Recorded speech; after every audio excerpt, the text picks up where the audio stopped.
Hello dear viewers, welcome back to the Social Fixer with an amazing video. Today I gonna tell you that how you can fix your Facebook problem that video tab is missing. Some people facing this problem that they can't see their video tab in your Facebook app. Then follow my few steps and settings to get this fixed problem.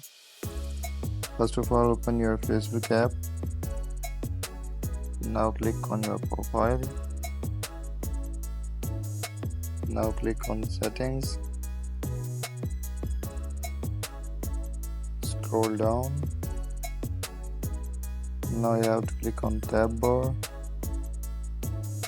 In this section, you have to click on customize the tab bar.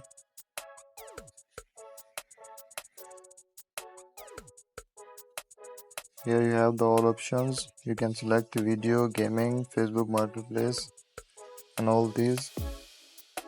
If you're not showing these tabs, then go back. Open Play Store. Search Facebook.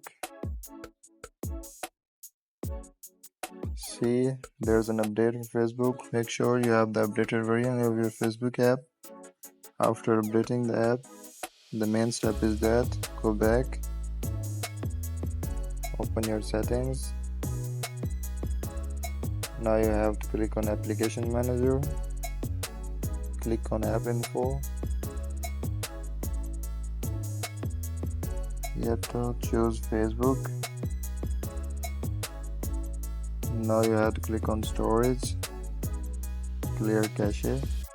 Sometimes you have to clear your data and log into your Facebook again. After doing all these settings and steps, your Facebook problem, that tab missing, is fixed. Thank you for watching the video. If you like the video, share it with your friends and subscribe to my YouTube channel.